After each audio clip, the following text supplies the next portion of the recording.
Hi, welcome to the bathtub, where when you hear this, one of our last surviving theme songs. Do you want to come up?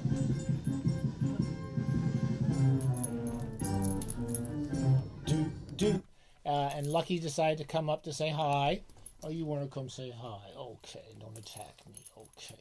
This is a short story roundabout, and it's kind of, this is called Short Story Roundabout meets Vintage Paperback SF Hodgepodge. So it's a roundabout and hodgepodge. We've said in the past that never happens. We were wrong. You could have a roundabout can run into a hodgepodge, and we're going to do it right now. Do you want to get down? Come on, that's good. I don't like to putting her down. She gets all stressed out for some reason and attacks me. We're doing this. We're clearing up all the shelves. So I had all this stuff. I was going to wait for a few weeks to come do all this stuff together, but I'm just going to put all this stuff. I'm just throwing it all out there. So we got some vintage SF. Start off with some vintage SF paperbacks that I've been reading in the past few weeks. I want to do them before I forget what they're about. One of my favorite science fiction novels as a kid, 60s and 70s, which I reread every once in a while, is Nightwings by Robert Silverberg. I was a big Robert Silverberg fan. I still am. I like his short stories a lot. I'm not as wild about his novels. I sometimes feel like, we talked about Joyce Carol Oates, the longer her novels get, the more uninteresting. But her short stories are always good. Silverberg never wrote a bad story that I can think of. This is what they used to call fix-ups. Because what you want to do when you're writing kind of for these genre magazines is it's like 3 separate novellas set in this kind of far future. It reminds me a little of Gene Wolfe, of this kind of far future, and it's before Gene Wolfe is really doing the famous stuff he's famous for. So I could see some influence of this on the what do they call it? Earth of the New Sun books. It's far in the future, and everyone's been kind of genetically adapted, and there's been this kind of intergalactic war going on between Earth and another species somewhere, and everyone's been transformed. And there's one guy, the central character, is a watcher. He basically travels around the world with this equipment, and he looks at the sky every night because they're waiting for these aliens to come back. It's the first novella, which is just called, I think it's just called Nightwings. They're published individually, Nightwings. I've read the first novella several times. It's often included in some of Silverberg's collected stories and collections of stories. And then there's 2 sequels to it, which I think kind of slowly go downhill. But if only for the first novella, read the first novella. This is what Silverberg does. It's like one of his best stories, and he's very good at that size of a story, about a 60 to 80 page story. And anyway, so I really enjoyed reading it again, and I got a little bored near the end. Leigh Brackett. We're big Leigh Brackett fans. I kind of want to do a whole thing on Leigh Brackett soon. I've been reading slowly. This is Steve Jones. I think Stephen Jones edited these. I don't. Did he? I can tell quickly. Oh yes, edited with an afterword by our buddy Steve Jones, and he did these wonderful books with Gallants. He did the Clark Ashton Smith, and he did H.P. Lovecraft. I think he edited books that I remember when they came out, I kept thinking, oh, I don't want to read those writers. And it turns out I really love these writers. I love Leigh Brackett. I've loved her since I was a kid. She's most famous for most people because she wrote the second Star Wars movie, Empire Strikes Back. And she wrote really kind of far fantasy. She wrote far future fantasy novels and short stories. And she also wrote a lot of movies. She wrote the script for The Long Goodbye and The Big Sleep. And these are some of her early science fantasy stories. I really enjoy. I read 2 of them I haven't read before. I've been reading through this book slowly. Terror Out of Space. She does something in this. She starts her stories like in the middle, right? I think that's really what good writers should do. Instead of starting in the middle and then flashing back, she never flashes back. She starts in the middle, and all this stuff has happened in the past. You learn quickly, and you go forward. And she does that sort of just as well in the next story called Lorelei of the Red Mist, which is one of Ray Bradbury's first stories. She wrote the first half and then turned it over to this young Ray Bradbury, and he finished it. And it's one of those science fantasies where, some guy from Earth has a secret alter ego on some other planet, and he goes off and fights all the evil creatures out there. I've already forgotten the story, but I really enjoyed reading it. And I'm going to read my way through this whole anthology. I have a couple anthologies of Leigh Brackett, and I also want to do some of her detective books really soon.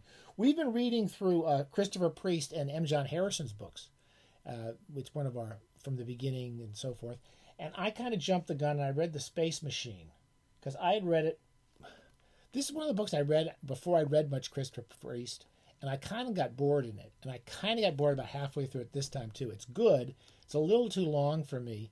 It's the first half I really enjoy is a pastiche of, basically H.G. Wells and how all the H.G. Wells stories, if they really happen. So it's kind of War of the Worlds, and it's got the Food of the Gods. It reminds me a little bit of the great Brian Oldest novella called The Saliva Tree, which is a credit, if you ever find The Saliva Tree by Brian Oldest, which converges all of these different ideas from H.G. Wells.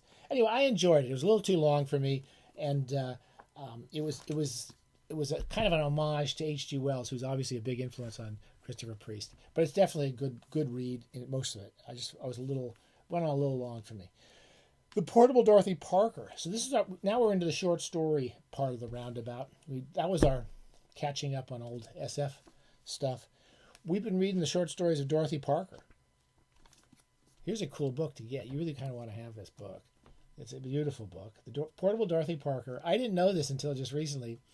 One of the first 5 or 6 portables that came out from Viking was Dorothy Parker, sometime in the 30s, I think.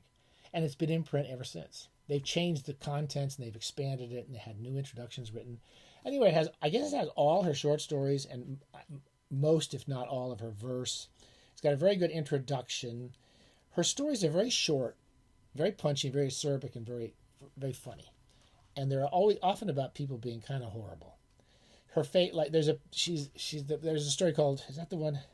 Arrangement in Black and White, which is about a big dinner party in New York where some famous black actor has been invited, and all the white people are congratulating themselves for bringing a black person into this party, and they all wonder how they should talk to him and all sorts of stuff.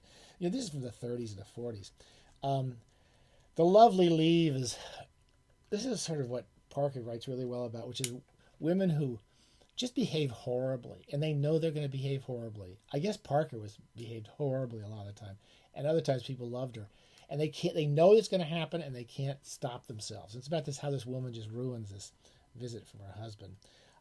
Wonderful Old Gentleman is very funny. It's basically about an old man dying and his family talking about, oh, we're going to really miss old Bob. And they're all talking about as they talk about what a wonderful man he is, he was a total bastard. Anyway, lots of wonderful stories in that. We're going to do the verse. I think we're going to do the verse in the bathtub, in the Living Poet's bathtub. Dick Tracy, Volume 2. Okay, I started doing this years and years ago when I was finishing up the Snoopies. They do these wonderful... Do I have the cover? Here it is. Here's the cover. They did all these wonderful, preservations of all the old great comic books, not comics, comic strips from the newspapers.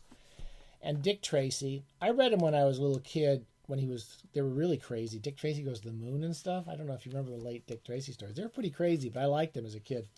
Anyway, I've been reading my way through the Dick Tracy stories. I'm finding it a little slow going. I think I've heard that the first few years are kind of boring, but it's just basically a lot of bad guys doing horrible things and Dick Tracy catching them.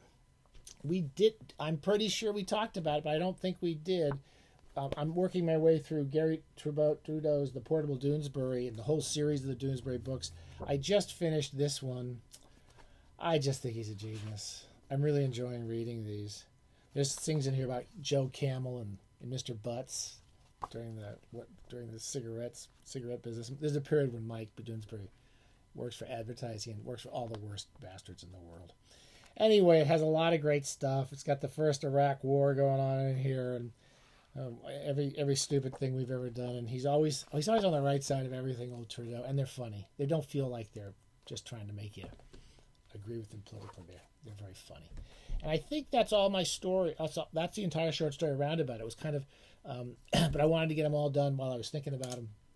And that's I have to tide you over for a month or two for the vintage paperback SF Hodgepodge and the short story Roundabout. They become one.